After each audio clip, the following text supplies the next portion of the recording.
నేను ఆర్మూరు గడ్డ మీద కాలు పెట్టేటప్పటికి సాయంత్రం 5 అయ్యింది. అయినా ఆర్మూరు బిడ్డలు, ఆర్మూరు రైతాంగం, ఆర్మూరు యువకులు మిట్ట మధ్యాహ్నం అన్నం తినకుండా సాయంత్రం అయినా మీరందరూ ఎదురు చూసి ఆనాడు నాకు స్వాగతం పలికి నాకు ఒక ధైర్యాన్ని ఇచ్చి కాంగ్రెస్ పార్టీకి సోనియా గాంధీ గారికి ఒక నమ్మకాన్ని ఇవ్వడంతో శ్రీమతి సోనియా గాంధీ గారు నన్ను కాంగ్రెస్ పార్టీ అధ్యక్షుడిగా నియమించడం జరిగింది.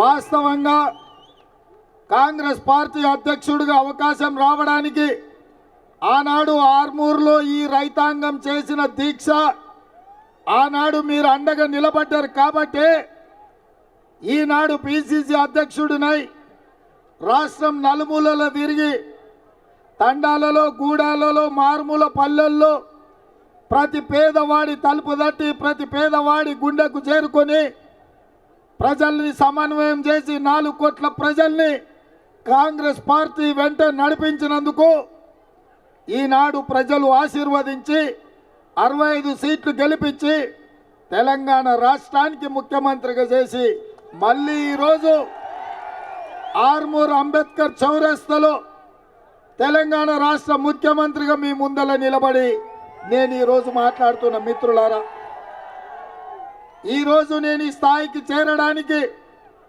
ఆనాడు ఆర్మూరు రైతాంగం అండగా నిలబడడమే ఈరోజు ఎంతో ఉపయోగపడ్డది అని చెప్పి నేను మీ ముందు చెప్పదలుచుకున్నా. మిత్రులారా, ఈరోజు మీరు ఆలోచన చేయండి. 2014లో 100 రోజుల్లో చక్కెర కర్మాగారం తెరుస్తా అని మాట ఇచ్చి చంద్రశేఖరరావు కుమార్తె కల్వకుంట్ల కవిత ఎన్నికల బరిలో దిగింది. ఆ ఎన్నికల్లో 100 రోజులు కాదు కదా, 10 ఏళ్ళైనా చక్కెర కర్మాగారం తెరవకపోవడంతో ఆనాడు అండగా నిలబడి నిజామాబాద్ నియోజకవర్గం నుంచి పార్లమెంటుకు పంపించిన మీరు ఈ ప్రాంత రైతాంగం వాళ్ళని నమ్మించి మోసం చేసినందుకు, ఈ నిజామాబాద్ ప్రాంత రైతులను నట్టేట ముంచినందుకు అందరూ ఏకతాటిపైకి వచ్చి దాదాపుగా 2019లో 100 మంది నామినేషన్ వేసి మీ ప్రతాపాన్ని చూపించి ఆనాడు మీ రైతాంగంతోని పెట్టుకుంటే మీకు మాట ఇచ్చి మోసం చేస్తే తప్పకుండా బండకేసి కొడతామని ఆర్మూరు ఈ ప్రాంత రైతులు నిరూపించారు. అదేవిధంగా 2019లో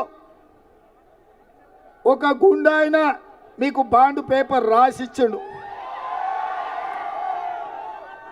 5 రోజుల్లో అధికారంలోకి వచ్చిన వెంటనే ఎంపీగా గెలిచిన 5 దినాలల్లో నిజామాబాద్ పసుపు రైతాంగానికి నిజామాబాద్కు పసుపు బోర్డు తెస్తా అని బాండ్ పేపర్ రాసి ఇవ్వడమే కాదు, రాజ్నాథ్ సింగ్ నాడు వీడికి పిలిపించి మీకు అందరికి మాట ఇప్పించండు.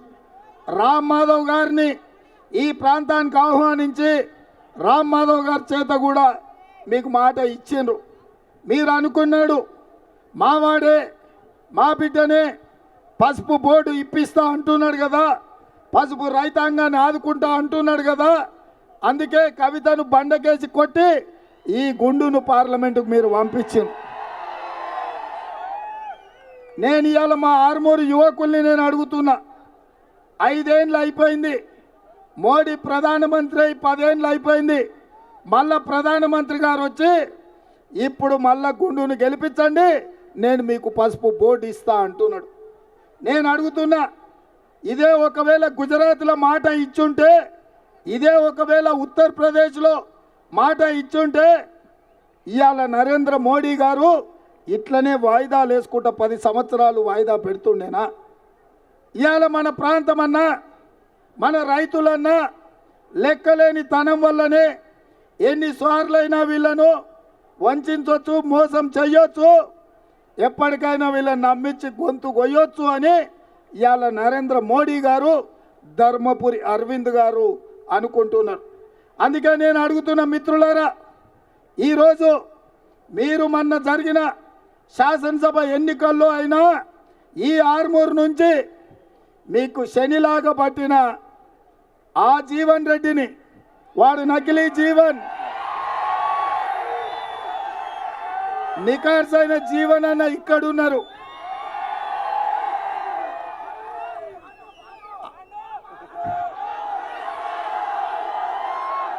వదిలించుకోనికే ఇంకొక ఆయన తెచ్చుకున్నారు.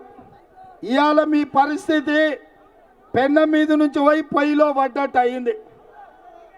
ఈడ కూడా అసెంబ్లీలో కాంగ్రెస్ను గెలిపించకుండా బీజేపీని గెలిపించారు.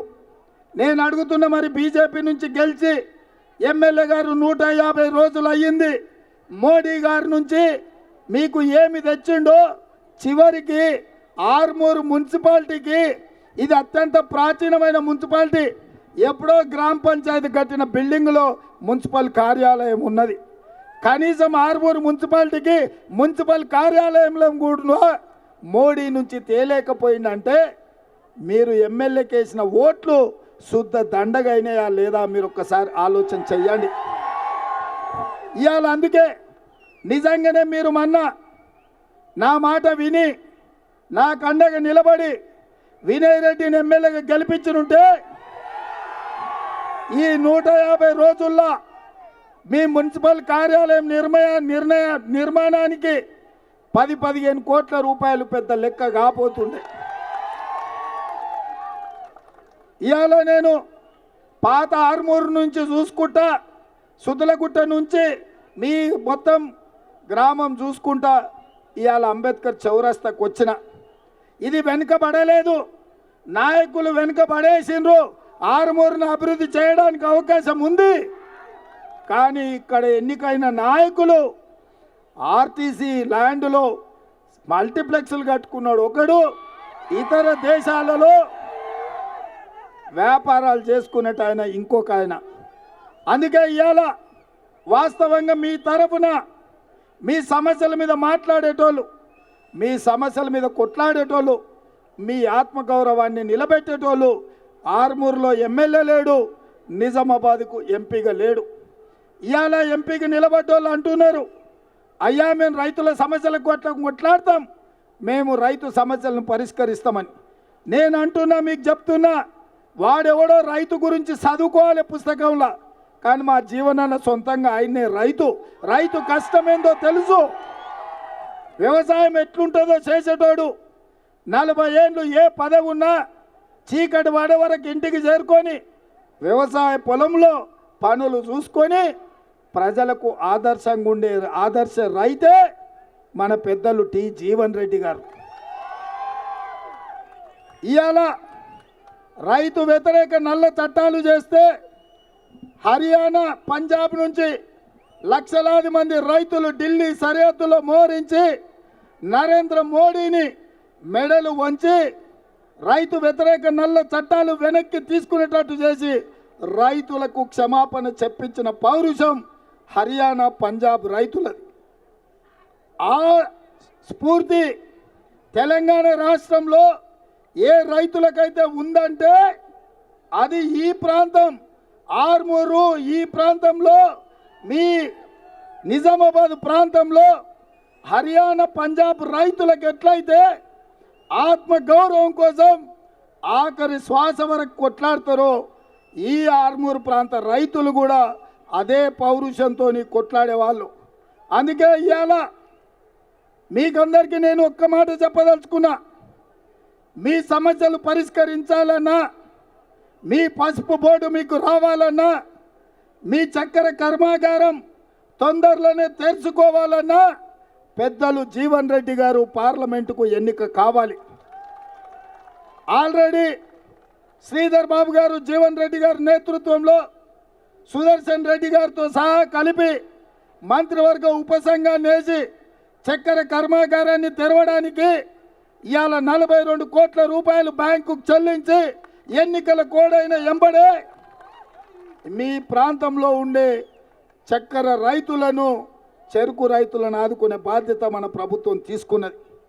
ఇవాళ ఇక్కడ పండించే ఎర్రజొన్నలు కానీ, ఇక్కడ పండించే మొక్కజొన్నలు కానీ, సోయాబీన్ కానీ మీరు పండించే వడ్లు కానీ గిట్టుబాటు ధరతో పాటు 500 రూపాయల వడ్లకు బోనస్ ఇచ్చి కొనుగోలు చేసే బాధ్యత మాది. నిన్న మన చంద్రశేఖరరావు అన్నాడు రైతు బంధు పడతలేదు, రైతు బంధు వస్తలేదు అని. నేను చెప్పిన మే 9 తారీఖు లోపల రైతు బంధు వేసే బాధ్యత నాది. రైతు బంధు వేస్తా, అమరవీరుల స్తూపం దగ్గర 9 తారీఖు లోపల వేయకపోతే నేను ముక్కు నేలకు రాస్తా, వేస్తే నువ్వు రాస్తావా అని సవాలు విసిరిన.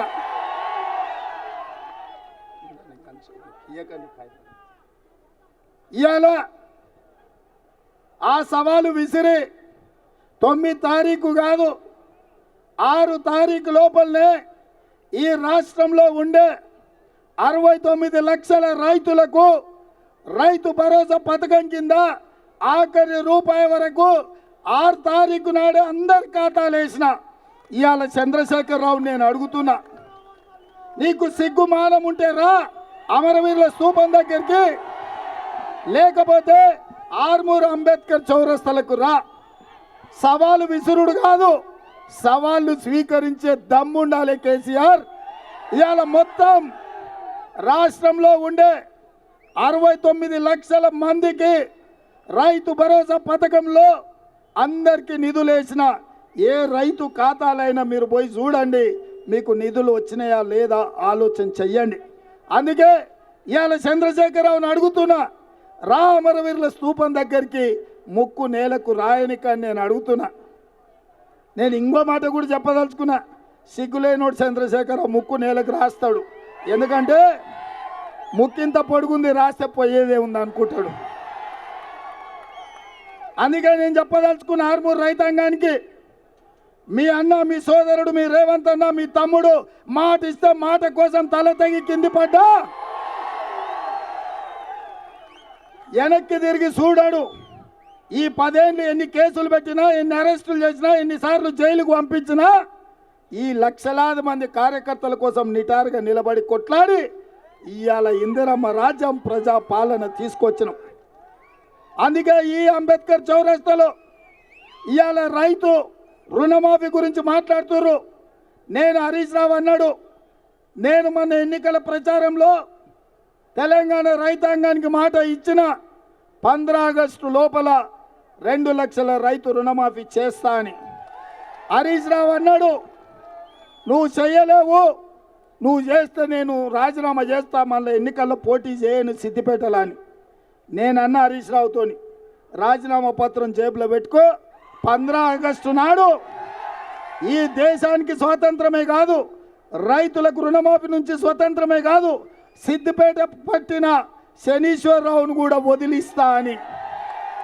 అందుకే ఇవాళ ఆర్మూరు ప్రజలకు, ఆర్మూరు రైతాంగానికి, నిజామాబాద్ రైతాంగానికి నేను మాట ఇస్తున్నా, ఆర్మూరు సుద్దులగుట్ట సాక్షిగా 15 ఆగస్టు లోపల 2 లక్షల రూపాయల రుణమాఫీ చేసి తీరుతా. కాస్కో శనీశ్వరరావు, శాశ్వతంగా నీ పీడ సిద్దిపేటకు విరగడి అవుతుంది అని చెప్పి నేను ఈ వేదిక మీద నుంచి చెప్పదలుచుకున్నా. అందుకే మిత్రులారా, ఇవాళ మీరందరూ ఆలోచన చేయండి. మీరందరూ చైతన్యవంతులు. ఈ ప్రాంతంలో ఆదర్శ గ్రామమైన అంకాపూర్ మీ ప్రాంతం నుంచి ఉంది. దేశంలో రైతులు ఏ విధంగా ఉండాలనో, రైతుల నిర్ణయాలు ఎట్లుండాలనో నేర్చుకునే సంస్కృతి ప్రాంతంలో ఉంది. అందుకే మీ చైతన్యవంతమైన రైతులను, ఇక్కడికి వచ్చిన యువకులను, మా ఆడబిడ్డలు, మా మహిళలు అందరిని అడుగుతున్నా, 2014లో బీఆర్ఎస్ని గెలిపించను, 2019లో బీజేపీని గెలిపించను. వాడిని చూసిండ్రు, వీడిని చూసిండ్రు, ఇద్దరు కలిసి మిమ్మల్ని నిండా ముంచిండ్రు. ఒక్క అవకాశం జీవనాన్నకి ఇవ్వండి. జీవనన్న ఆయనే స్వయంగా రైతు సమస్యలు తెలిసినోడు, పెద్ద మనిషి. ఆ బీజేపీ ఆయన అహంకారం ఆడరుగుళ్ళు ఉంటే ఎట్లుంటుందో బీజేపీకి అట్లుంటాడు. ఇక్కడ ఉన్నోళ్ళు చెప్పండి ఎంత అహంకారం ఉంటుందో బీజేపీ అభ్యర్థికి మీరు చూడండి. గ్రామాలలో పెద్దోళ్ళని అడగండి, ఆయన బలుపు, ఆయన వాపు అవమానించే విధంగా 6 అడుగులకు అహంకారం ఉంటే అరవింద్ అవుతాడు తప్ప జీవనన్న లాగా రైతు కాడు. అందుకే జీవనన్న మనోడు, మన మధ్యలో ఉండేటోడు, మన రైతు, మన కష్టం తెలిసినోడు, మన కాలం తెలిసినోడు. రైతు కష్టం వస్తుంది ఎట్లుంటుందో ఆయననే స్వయంగా రైతుగా చూసినోడు. అందుకే ఇవాళ ఈ నిజామాబాద్ ప్రజల్ని మీరు తీర్పు ఇవ్వండి అని అడుగుతున్నా. 10 ఏళ్ళు మన ప్రభుత్వం ఉంటుంది. మీ సమస్యల్ని పరిష్కరించే బాధ్యత, మీ చక్కెర కర్మాగారం తెరిచే బాధ్యత, మీ పసుపుకు గిట్టుబాటు ధర ఇచ్చే బాధ్యత, మీ ఎర్రజొన్నలు పండించిన వాటికి ధర చెల్లించి తీసుకునే బాధ్యత, మీరు పండించే వడ్లకు 500 రూపాయలు ఇచ్చే బాధ్యత మన ప్రభుత్వం తీసుకుంటుంది. మీకు 2 లక్షల రూపాయల రైతు రుణమాఫీ చేసే బాధ్యత 15 ఆగస్టు లోపల అవి చేసి తీరుతా అని మీకు అందరికీ మాటిస్తున్నా. అట్లనే ఆర్మూర్ మున్సిపల్ చైర్పర్సన్ గారు చాలా విషయాలు, లావణ్య గారు చాలా విషయాలు కైతాలేవే చాలా సమస్యల మీద పాపం రిప్రజెంటేషన్ ఇచ్చింది. కానీ నేను ఒక్క మాట ఇచ్చిపోతున్నా, ఎన్నికల కోడ్ అయిన ఎంబడే ఆర్మూర్కు మున్సిపల్ కార్యాలయాన్ని 16 కోట్ల రూపాయలు మంజూరు చేసి ఆర్మూర్ మున్సిపాలిటీలో వారు చాలా విషయాలు చాలా రిప్రజెంటేషన్ నాకు ఇచ్చిండ్రు. వాటన్నిటినీ తప్పకుండా పరిశీలిస్తా. ముఖ్యంగా మీకు మున్సిపల్ కార్యాలయం నిర్మాణానికి 16 కోట్ల రూపాయలు అడిగినరు, వాటిని మంజూరు చేస్తా. అదేవిధంగా ఆర్మూర్ మున్సిపాలిటీలో విలీన గ్రామాలు ఉన్నాయి, ఆ సమస్యలు కూడా వారు చెప్తున్నారు. వాటిని ఏ మేరకు పరిష్కరించాలనో తప్పకుండా ప్రభుత్వం పరిగణలోకి తీసుకుంటుంది. ఇవాళ 10 ఏళ్ల తర్వాత కూడా నరేంద్ర మోడీ గారు వచ్చి చెప్పిన అబద్ధాలనే మళ్ళీ మళ్ళీ చెప్తున్నాడు. 10 ఏళ్ళు మోడీ గారు ప్రధానమంత్రిగా ఉండి మనకు పసుపు బోర్డు ఇవ్వలేదు, మన షుగర్ ఫ్యాక్టరీ తెరవలేదు. ఇవాళ మళ్ళీ అదే ముచ్చట చెప్పి మనల్ని బోర్ల పడేయాలని చూస్తున్నాడు. అందుకే ఎమ్మెల్యేగా బీజేపీకి ఇచ్చిండ్రు, ఎంపీగా బీజేపీకి ఇచ్చిండ్రు. నేను అడుగుతున్న మా మిత్రులని ఈసారి పెద్దలు జీవన్ రెడ్డి గారిని ఎంపీగా గెలిపించండి. మీ ప్రాంత రైతుల సమస్యల్ని గల్లీ నుంచి ఢిల్లీ వరకు పరిష్కరించే బాధ్యత పెద్దలు జీవన్ రెడ్డి గారు తీసుకుంటారు. అందుకే మిత్రులారా, ఇవాళ ఒక్కటే నేను చెప్పదలుచుకున్నా, ప్రతి వాడు దేవుడు అంటాడు, అక్షింతలు ఇస్తాడు. నేను అడుగుతున్న ఈడ 90% మా హిందూ సోదరులు ఉన్నారు, మా హిందూ బంధువులు ఉన్నారు. ఎక్కడైనా కళ్యాణం కాకుండా అక్షింతలు వస్తాయా? మనం పెళ్ళికి ఎప్పుడైనా వెళ్తే కళ్యాణం అయినాకనే కదా మన చేతులు అక్షింతలు పెడతారు వేయమని. భద్రాచలంలో అయినా అయోధ్యలో అయినా రాముల వారి కళ్యాణం అయినాకనే కదా మనకు అక్షింతలు ఇస్తే మనం అక్షింతలు వేసి దండం పెట్టుకునేది. మరి రాముల వారి ప్రతిష్ట కంటే 15 రోజుల ముందే బీజేపీ వాళ్ళు ఇంటింటికి అక్షింతలు తెచ్చి పంచిండ్రు. ఇది హిందూ సాంప్రదాయమా అని నేను అడుగుతున్నా. ఇది దేవుడిని మోసం చేయడం కాదా? దేవుడి పేరు మీద ఓట్లు అడుక్కోవడం, ప్రజల్ని మభ్యపెట్టడం కాదా? ఇవాళ బీజేపీ వాళ్ళు తెగబడి హిందూ సాంప్రదాయాలకు వ్యతిరేకంగా రాముడి ప్రతిష్ట జరగకంటే ముందే 15 రోజుల ముందే అక్షింతలు ఎక్కడి నుంచి వచ్చినాయని నేను బీజేపీ నాయకులను అడుగుతున్నా. వేద పండితులకు నేను దండం పెట్టి చెప్తున్నా, సాంప్రదాయం ఏందో మీరు ప్రజలకు చెప్పండి. మేమందరం హిందువులం కాదా? మేము దేవుళ్ళకు మొక్కలేదా? శ్రీరాముడికి పూజ చేయలేదా? మేము హనుమంతుడిని కొలవలేదా? ఇవే కాదు, మా గ్రామాలలో మేమందరం వ్యవసాయం చేసుకునేటోళ్ళం. ఎల్లమ్మకు, పోషమ్మకు, మైసమ్మకు కోడిని కోసినాం, కళ్ళు పోసినాం. మన రైతులం ఏం చేస్తామే? పంట చేతికొచ్చేటప్పుడు మన ఇంటి దైవమైన పోషమ్మకో, ఎల్లమ్మకో, మైసమ్మకో దండం పెట్టుకొని, అమ్మ తల్లి తల్లగా చల్లగా చూడు, నీకు కోడి కోసినాం, కళ్ళు పోసినాం అని చేస్తున్నామా లేదా? చేయలేదా? మనము బీజేపీ వచ్చి మనకు నేర్పాలా? బీజేపీ వచ్చి మనకు